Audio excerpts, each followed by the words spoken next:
Study Mates, welcome back to Let's Study TOEFL Program. Perkenalkan, aku Kalista Adani Chandra, dan hari ini kita bakal belajar bareng tentang Listening Skill 16 to 17 Idiomatic Language. Yuk kita pelajari bareng-bareng dengan cara yang fun dan gampang dipahami. So, pertama-tama kita dengerin dulu nih audionya sama-sama. Nanti kita lihat transkrip dan pembahasan pertanyaannya. Kamu juga bisa lihat pertanyaan sekaligus lihat audionya ya. Yuk kita dengerin audionya. Listen carefully to the short conversation and question in the recording, and then choose the best answer to the question. You should be particularly careful of 2- and 3-part verbs. Number 1. The new neighbors have just moved in. Maybe we should call on them. According to the woman, what should they do?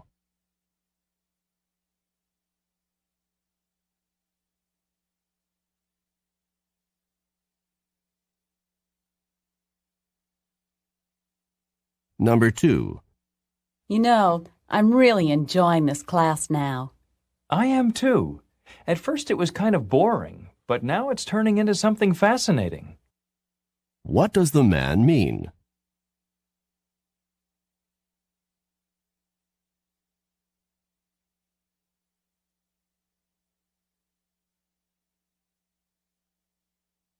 Number 3. I heard you had a bad headache this morning. Yes, but I think I'm getting over it now. What does the woman mean?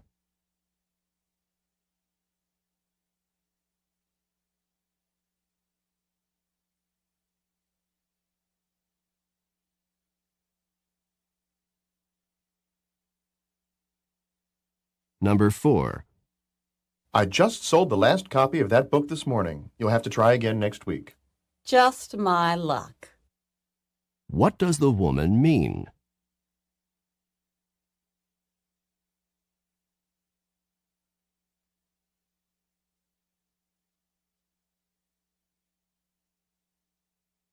Number 5. Would it be possible for you to drop these letters in the mailbox for me? No sooner said than done. What does the woman mean? Nah, tadi kita udah denger nih audio untuk pertanyaan 1-5. Dan ini transcript section untuk pertanyaan 1-5. Biar kalian juga bisa tahu tadi audionya ngomong apa aja sih. Nah, sekarang kita bahas bareng yuk pertanyaan dan juga jawabannya.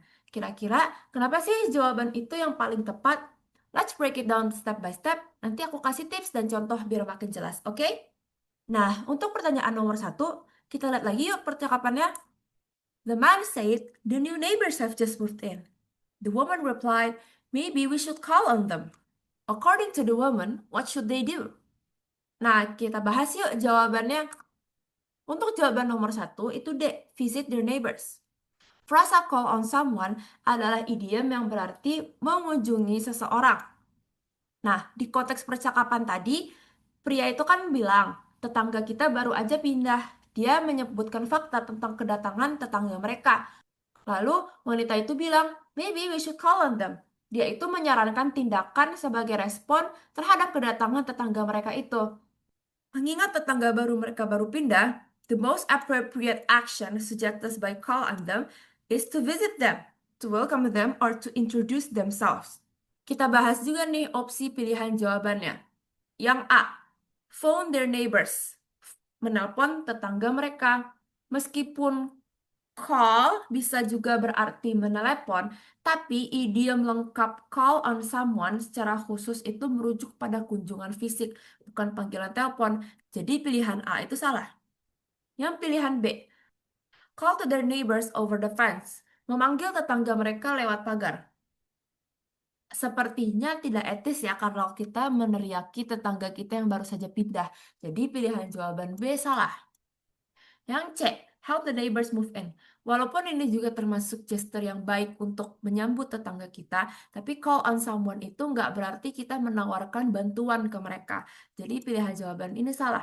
Jadi yang paling tepat itu D.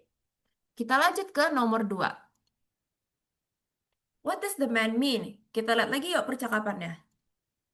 You know, I'm really enjoying this class now. I am too. At first it was kind of boring, but now it's turning into something fascinating. Nah, kita bahas yuk jawabannya sama-sama. Nah, untuk yang nomor 2, jawabannya adalah A. The course is becoming more interesting. Pria itu bilang, I am too. At first it was kind of boring, but now it's turning into something fascinating. Dia tuh secara langsung menunjukkan perubahan persepsi dia tentang kursus tersebut. I am too. Artinya dia setuju dengan kata perempuan itu kalau misalnya dia enjoy the class. At first it was kind of boring. Dia menyatakan persepsi negatif dia terhadap kelas tersebut. But now it's turning into something fascinating. Nah, di sini dia mengakhiri dialog dia dengan perpindahan persepsi kalau misalnya kelasnya sekarang jadi fascinating. Jadi, jawaban yang paling benar adalah A, karena fascinating artinya sama kayak interesting. Nah, kita lanjut ke nomor 3. I heard you had a bad headache this morning. Yes, but I think I'm getting over it now. Nah, jawabannya kira-kira apa nih? Nah, untuk nomor 3, jawabannya adalah C. She seems to be feeling better now. Wanita itu bilang, yes, but I think I'm getting over it now. I'm getting over it itu artinya pulih dari penyakit, pengalaman sulit, atau emosi yang kuat. Dia bilang I'm getting over it artinya dia mulai pulih dari sakit kepala yang dia rasakan tadi pagi. So, the answer is C. Number 4. What does the woman mean? Kita baca juga nih transkrip nomor 4. I just sold the last copy of that book this morning. Just my luck. Nah, jawabannya apa nih? Jadi jawabannya adalah B. She's sorry she can get the book today.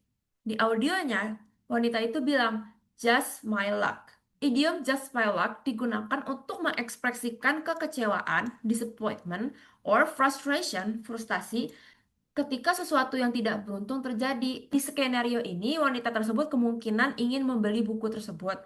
Ketika pria itu bilang kalau misalnya dia baru saja menjual salinan bukunya terakhir, tanggapan dia just my luck itu berindikasikan dia baru saja mengalami bad luck.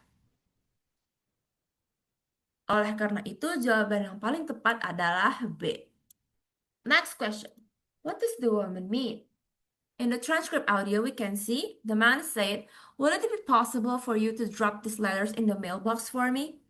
No sooner said than done. What does the woman mean by saying no sooner said than done? Nah, untuk nomor 5, jawabannya adalah A. The phrase no sooner said than done means that something will be done immediately or very quickly after it has been requested or suggested. Ketika pria itu meminta wanita tersebut untuk memasukkan surat-surat tersebut, jawaban dari wanita itu kan no sooner said than done. Artinya dia tuh menjamin kalau misalnya dia mau melakukan tugas itu tanpa ditunda. So, the correct answer is A. Next, we're gonna hear the audio section for questions number 6 to 10. Number 6. I got a parking ticket, but I don't think I want to pay it. You know, you're really playing with fire. What does the woman mean?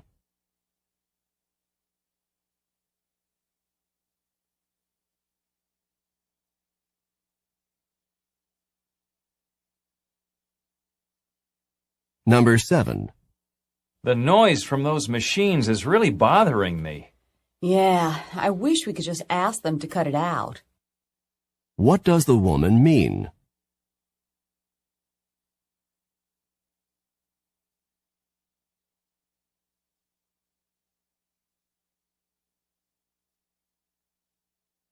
Number 8.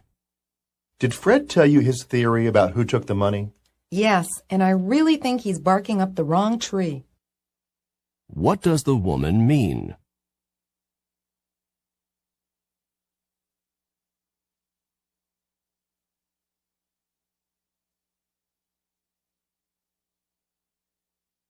Number 9.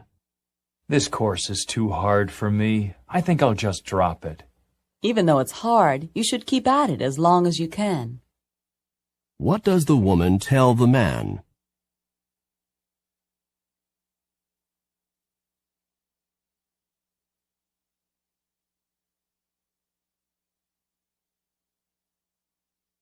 Number 10. How's the chemistry homework coming? It's like trying to swim upstream. What does the woman mean? Okay, that was the audio for question number 6 to 10. And this is the transcript section for the questions. Now we move on to the next question, question number 6. What does the woman mean? I got a parking ticket, but I don't think I want to pay it. You know, you're really playing with fire. What does the woman mean by saying you're really playing with fire? Nah, kita pindah ke pembahasannya. Nomor 6 jawabannya adalah C. The man's thinking of doing something dangerous. Frasa playing with fire artinya mengambil risiko bodoh atau berbahaya yang dapat menyebabkan masalah serius atau bahaya. Nah, di percakapan tadi, pria tersebut tuh bilang kalau misalnya dia kayaknya nggak mau bayar tiket parkir. Dan wanita tersebut menjawab kalau misalnya dia tuh lagi melakukan sesuatu yang berbahaya by saying, "You're really playing with fire." So the correct answer is C. Number 7. What does the woman mean? The man said, "The noise from those machines is really bothering me." Yeah, I wish you could just ask them to cut it out. What does the woman mean? Nah, jawaban nomor 7 adalah C. She would like them to stop the noise. She said, "I wish they could just cut it out." Nah, frasa cut it out ini itu adalah cara untuk meminta seseorang menghentikan sesuatu, terutama hal yang mengganggu atau menjengkelkan. Di percakapan itu, pria tersebut tuh bilang kalau misalnya suara mesin itu mengganggu. Kemudian wanita itu setuju dan berharap mereka yang lagi menggunakan mesin itu bisa cut it out, the noise from the machines. Ini artinya dia pengen suara itu tuh berhenti. So, the correct answer is C. Next question. What does the woman mean? Number 8. Did Fred tell you his theory about who took the money? Yes, and I really think he's barking up the wrong tree. What does the woman mean by saying Fred is barking up the wrong tree? Nomor 8 jawabannya adalah D. Fred has made a mistake. The idiom barking up the wrong tree artinya suatu tindakan yang salah atau asumsi yang keliru. Seringkali tentang siapa yang bertanggung jawab atas sesuatu. Di dialog ini, Fred itu punya teori tentang siapa yang mengambil uang. Lalu, wanita tersebut menanggapi kalau misalnya teori Fred itu salah, atau dia menuduh orang yang salah, atau mengikuti petunjuk yang salah. So, barking up the wrong tree means Fred made a mistake. Fred has made a false assumption or a wrong action. So, the answer is D. Number 9. What does the woman tell the man? Let's get back to the transcript section. This course is too hard for me. I think I'll just drop it. Even though it's hard, you should keep at it as long as you can. What does the woman tell the man?